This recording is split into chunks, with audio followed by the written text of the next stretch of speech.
Christopher Hayes had always felt like half a person, wandering the bustling streets of Chicago with an invisible void gnawing at his chest. At 35, he was a successful architect, designing sleek skyscrapers that pierced the Illinois skyline. But his personal life was a blueprint of solitude interrupted only by fleeting hookups on apps like Grindr. He'd come out in college, embracing his identity in the vibrant Boys Town neighborhood, where rainbow flags waved like promises of freedom. Yet, something was missing, a piece of himself he couldn't quite sketch out. That Sunday morning in early fall, the air crisp with the scent of turning leaves, Christopher ducked into St. Michael's Episcopal Church on a whim. He wasn't religious. His grandmother, Evelyn, had drilled enough fire and brimstone sermons into him as a kid in rural Indiana to last a lifetime. But the old stone building called to him from Michigan Avenue, its bells tolling like an invitation to confront ghosts. He slipped in late, during the choir's rehearsal for the evening service, and that's when it happened. The voice hit him first, rich, resonant, wrapping around the words of Amazing Grace, with a vulnerability that made Christopher's knees buckle. He gripped the back of a pew, his knuckles whitening. The singer stood at the altar, bathed in stained glass light, his back to the sparse audience. When he turned for the chorus, Christopher's world tilted. The man had the same sharp jawline, the same unruly dark hair streaked with premature gray, the same blue eyes that had stared back at Christopher from every mirror for 3 decades. It was like looking at a reflection come to life, except this version wore a clerical collar and radiated a quiet serenity Christopher had never known. His mind raced back to fragmented memories, twin beds in a cramped farmhouse bedroom, laughter echoing as 2 boys chased fireflies under the Midwest stars. Then, the night everything shattered. He was 5, maybe 6, when Evelyn burst into their room, her face twisted in rage. "Filthy sinner!" she'd hissed at his brother. "Wait, brother?" The word surfaced like a drowned body from the depths of repression. Alex, his twin Alexander. But Evelyn had sworn there was no twin, that Christopher's imaginary friend was a product of a lonely child's mind. Therapy sessions followed, pills to quiet the delusions, until the memories faded into doubt. Shaking, Christopher waited until the rehearsal ended. The singer, Father Alexander Reed, according to the program, greeted parishioners with warm handshakes. Up close, the resemblance was uncanny, right down to the faint scar from falling off their shared bike. "Beautiful voice," Christopher managed, his throat tight. Alexander smiled, but his eyes widened in recognition. "Do I know you?" he asked, tilting his head. The question hung between them like a bridge over an abyss. They met for coffee the next day at a cozy spot in Wrigleyville, the Cubs flags fluttering outside. Alexander, or Alex as he insisted, explained his life. Adopted at 6 by a kind couple in California, raised in San Francisco's Castro district where being gay wasn't a curse but a community. He'd struggled with his sexuality in his teens, found solace in the progressive Episcopal Church, and became a priest to help others like him. "I always felt like something was ripped away," Alex confessed over steaming lattes. "Nightmares of a woman yelling, calling me. Unnatural." Christopher's hands trembled as he pulled out an old photo from his wallet. Him as a boy, alone in the frame, but with a shadow that suggested another presence cropped out. "That woman was our grandmother," he said, voice breaking. "Evelyn Hayes. She raised me after our parents died in a car crash when we were toddlers. But you, she gave you away because she caught you playing dress up or something innocent. Said you were tainted by the devil. I remember now. She told me you never existed to protect me from the shame." The revelation hit Alex like a freight train. He paled, setting down his cup. "All these years, I thought I was abandoned for no reason. Therapy helped, but the hole never filled." They talked for hours, piecing together shards of a shared childhood. Secret forts in the cornfields, whispered stories under blankets, the unbreakable bond of twins. Christopher shared his own journey, coming out in the 90s amid AIDS fears, building a life in Chicago's gay scene, but always feeling incomplete. "I dated guys, but nothing stuck," he admitted. "Like I was waiting for something, or someone." As the sun dipped, their conversation turned intimate. Alex spoke of his celibate life as a priest, the internal war between faith and desire. "The church has come far, but for me, it's a calling over everything." Christopher felt a spark, Not just fraternal, but something deeper. A magnetic pull that blurred lines. Was it the twin connection? Or the way Alex's eyes lingered? They parted with a hug that lingered too long, promises to meet again. Back in his loft overlooking Lake Michigan, Christopher confronted Evelyn over the phone. Now in her 80s, living in a nursing home in Indianapolis, she denied it at first. "You're imagining things again, Chris," that therapist said, but he pressed, mentioning Alex's name, the adoption records he'd started digging into online. Her voice cracked. "It was for the best. That boy was different. I couldn't raise a queer under my roof. God wouldn't allow it." The betrayal stung like acid. His own grandmother, the woman who'd bandaged his knees and taught him to pray, had torn their family apart over bigotry. Rage boiled, but so did pity. Evelyn had been shaped by her era, a widow clinging to rigid beliefs in a changing America. Still, forgiveness felt distant. That night, Christopher dreamed of Alex, their hands intertwined, a forbidden warmth spreading through him. He woke aroused and ashamed. Alex was his brother, for God's sake. Or was the attraction a twisted echo of their severed bond? The next weeks blurred into a whirlwind of rediscovery. They met daily. Walks along the lakeshore, dinners in hidden Italian spots where candlelight danced on their identical features. People stared, mistaking them for lovers or clones. Alex introduced Christopher to his church community, accepting souls who'd found peace amid prejudice. Christopher, agnostic at best, felt drawn in not by faith but by Alex's passion. One evening, after a jazz show in Lincoln Park, they sat on a bench under the stars. "I've never felt whole until now," Alex whispered, his hand brushing Christopher's. The touch ignited fireworks. Christopher leaned in, their lips meeting in a kiss that tasted of redemption and risk. It was electric, wrong yet right, a merging of souls long divided. But Alex pulled back, eyes tormented. "We can't. Not like this. You're my brother." The conflict tore at them. Christopher argued biology didn't define love in a world of chosen families. Alex clung to his vows, his faith. Yet, the pull was undeniable, a romantic undercurrent weaving through their fraternal reunion. As autumn leaves fell, their bond deepened, laced with tension and unspoken desires. The secret weighed on Christopher like Chicago's humid summer air, even as winter approached. He threw himself into work, drafting blueprints for a new queer community center in Boys Town, but his mind wandered to Alex. Their kiss haunted him, soft, searching, forbidden. Was it incest, or the universe correcting a cosmic wrong? He researched twin reunions online, finding stories of intense connections, sometimes blurring into romance. But society judged harshly, and Alex's priesthood added holy complications. Evelyn's confession opened floodgates. Christopher hired a private investigator, unearthing adoption papers from 1995. Alex had been handed to a San Francisco agency, labeled troubled child with behavioral issues. The issues? Evelyn's note. Exhibits unnatural tendencies. Needs corrective environment. It was code for gay even at 6. Rage surged. How could she? He visited her in Indianapolis, driving through snow-dusted fields that evoked childhood isolation.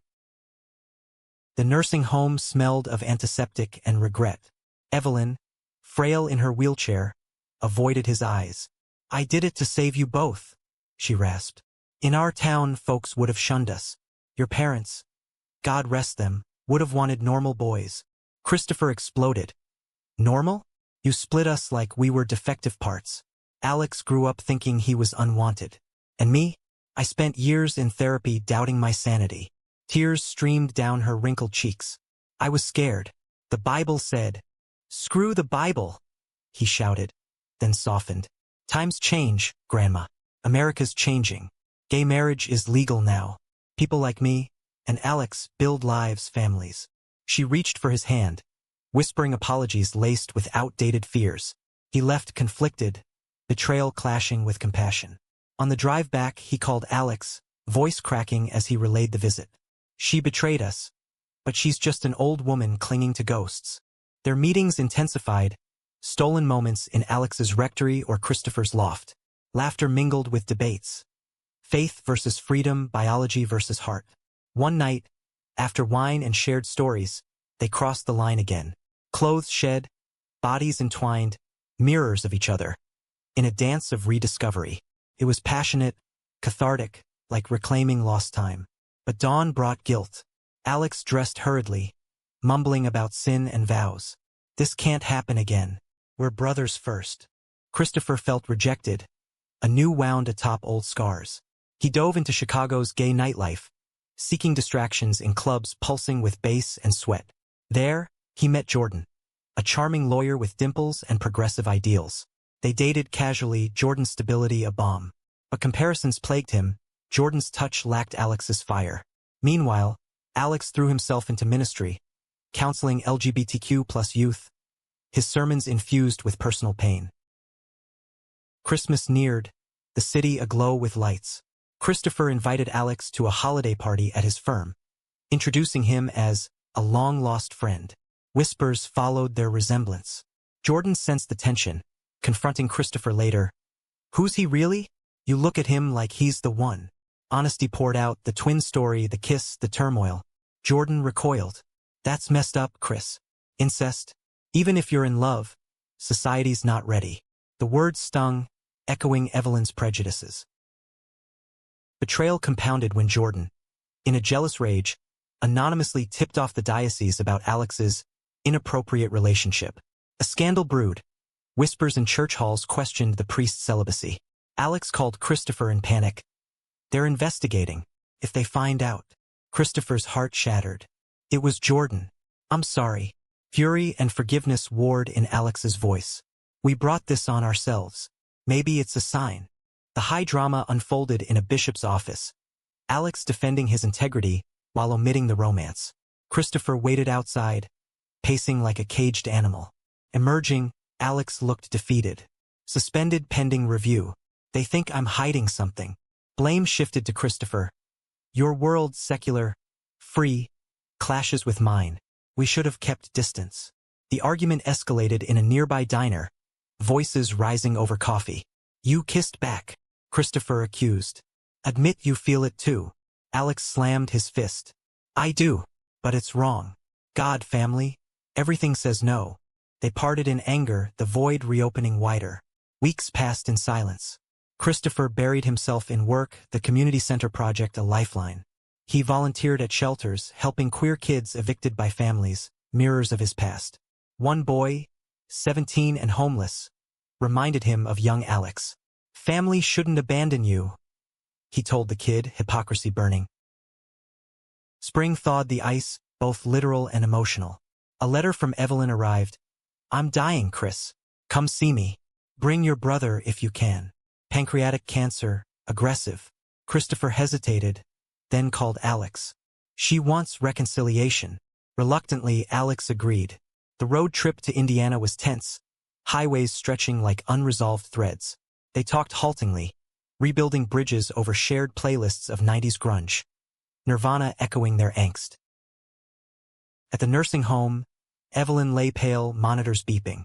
Seeing them together, she wept. My boys, so alike. Confessions spilled. Her own repressed life, a gay brother shunned in the 50s, fears projected onto Alex. I was wrong. Forgive an old fool. Alex held her hand. We do, but it hurt. Christopher added, love isn't sin, Grandma. It's human. She passed peacefully that night. Her last words, be whole. Grief bonded them anew, but romance simmered unresolved. Back in Chicago, Alex's suspension lifted, the tip deemed baseless. He resumed duties, but with a newfound resolve to advocate for queer clergy. Christopher ended things with Jordan seeking therapy to unpack the taboo attraction. It's not just physical, he told his counselor. It's soul deep. One evening, Alex appeared at Christopher's door, rain-soaked. I can't fight it anymore. The church is evolving. Maybe I can too. They embraced, kisses fervent. A romantic chapter unfolding amid emotional storms. As summer bloomed in Chicago, so did their relationship. Clandestine at first, stolen weekends in cabin rentals up north, where Michigan's lakes mirrored their dual reflections. Christopher and Alex navigated the minefield of fraternal love turned romantic. Society be damned. We're consenting adults, Christopher argued during late-night talks. Twins or not, America's about freedom. Alex, still in his collar, wrestled with doctrine. The Bible's interpreted differently now. Progressive denominations marry gays. But this, it's uncharted. Conflicts arose. Parishioners noticed Alex's distractions. Sermons laced with themes of forbidden love. Rumors swirled. Christopher's friends divided. Some celebrated the reunion. Others whispered, creepy. At a pride parade, they marched hand in hand, rainbows painting their faces, but a photographer snapped their kiss. The photo went viral on social media, twin love trending, mix of support and vitriol. Beautiful story versus sick perverts. The backlash hit hard. Alex's bishop called him in again. This is unbecoming. Resign or face defrocking. Tears in his eyes, Alex refused. My love doesn't negate my faith. Suspended once more, he moved in with Christopher. Their loft a sanctuary. Intimacy deepened. Bodies knowing each other instinctively.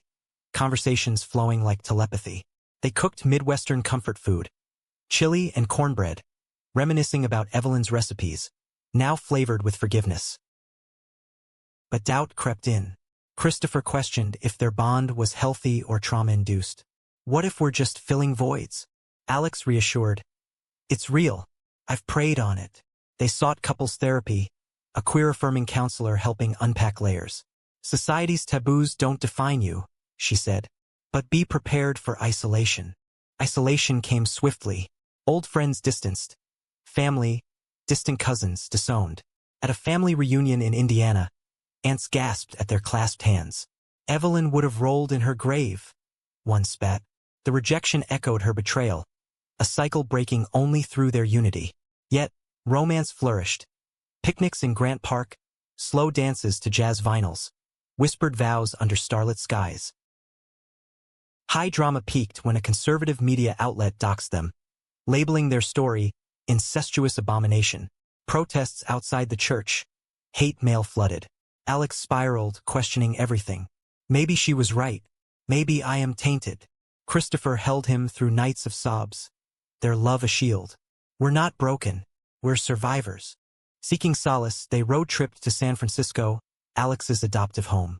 Walking the Castro, hand in hand amid drag queens and activists, they felt accepted. Alex's adoptive parents, now elderly, embraced Christopher like a lost son. We always knew Alex had a piece missing, his mom said, tears flowing. The visit healed wounds, affirming chosen family over blood's betrayals. Back in Chicago, Alex decided to leave the priesthood formally, starting a nonprofit for LGBTQ+ youth abandoned by families, echoing their story. Christopher designed the Center Pro Bono, a modern space with rainbow glass walls. Their relationship went public in a heartfelt op-ed in the Chicago Tribune. Love beyond labels. Our twin journey. Responses poured in, support from queer icons, invitations to speak at conferences. But not all was rosy. Jordan resurfaced, apologetic but vengeful, leaking private emails to tabloids. He's using you, one headline screamed. Trust fractured briefly. Christopher accused Alex of naivety. You let faith blind you, Alex retorted. And you let anger consume you. A heated fight ended in separation. Alex crashing with friends, Christopher alone in the loft. The void returned, amplified. Days blurred into regret. Christopher attended a support group for queer siblings, sharing his story anonymously. Love found me in the mirror, he said, voice trembling. Empathy flowed. He realized their bond, though unconventional, was human. Reconciliation came at a church vigil for LGBTQ+ rights. Alex sang from the stage, his voice soaring as on that fateful day. Christopher approached afterward, flowers in hand. I can't live half anymore. Alex pulled him close. Neither can I. They kissed amid applause, a romantic climax defying odds. As fall returned, they built a life together. Partners, brothers, soulmates. Alex's nonprofit thrived, helping kids like young them. Christopher's designs won awards, infused with personal passion. Their story inspired books, podcasts, a symbol of resilience. Yet shadows lingered. Health scares. Alex's routine checkup revealed a heart murmur, genetic from their parents. We'll face it together, Christopher vowed, their bond unbreakable. Winter's grip tightened on Chicago, snow blanketing the city like a fresh start. Christopher and Alex's relationship, forged in fire, now simmered with quiet domesticity. Mornings began with coffee and kisses, evenings with debates over Netflix shows, queer dramas mirroring their lives. But peace was fragile. The world's judgment loomed. The ultimate betrayal surfaced via an anonymous package, Evelyn's diary, mailed by a spiteful cousin. Pages detailed her decision. Alexander's effeminate ways shame us. Christopher is pure. I'll save him. Worse, entries revealed she'd known about their parents' will. Funds meant for both boys. But she siphoned Alex's share to charities fighting the gay agenda. Financial deceit atop emotional ruin. Confrontation was impossible. Evelyn gone. But the revelation shattered Alex. She didn't just give me away. She erased me. He withdrew, nights spent in the guest room, faith wavering. Christopher felt helpless, his love tested. We're more than her mistakes, he urged. Therapy intensified, unpacking generational trauma in America's heartland, where conservatism clashed with progress. Climax erupted at a national LGBTQ+ conference in D.C., where they spoke. Midway through, protesters stormed the stage, evangelicals chanting, "Sinners." Chaos ensued. A thrown object grazed Alex's temple. In the melee, Christopher shielded him, taking a punch. Hospitalized briefly, they emerged stronger. "This is our fight," Alex declared, bandaged but resolute. Media frenzy followed, but so did allies. Celebrities retweeting support, donations flooding the nonprofit. Their story humanized taboo love, sparking dialogues on consent, genetics, and ethics. A documentary deal came, Twin Flames, capturing their journey from separation to union. Romantic depths plumbed in private. On their anniversary, the church discovery, they renewed vows in a private ceremony, rings engraved with "whole again." Intimacy evolved, tender and profound, bodies and souls intertwined. "You're my miracle," Alex murmured post-lovemaking, tracing Christopher's scar. But life's twists continued. Alex's heart condition worsened, requiring surgery. Pre-op, fears surfaced. "If I don't make it, you will," Christopher insisted, holding vigil. The operation succeeded, but recovery revealed vulnerabilities. "I want a family," Alex confessed.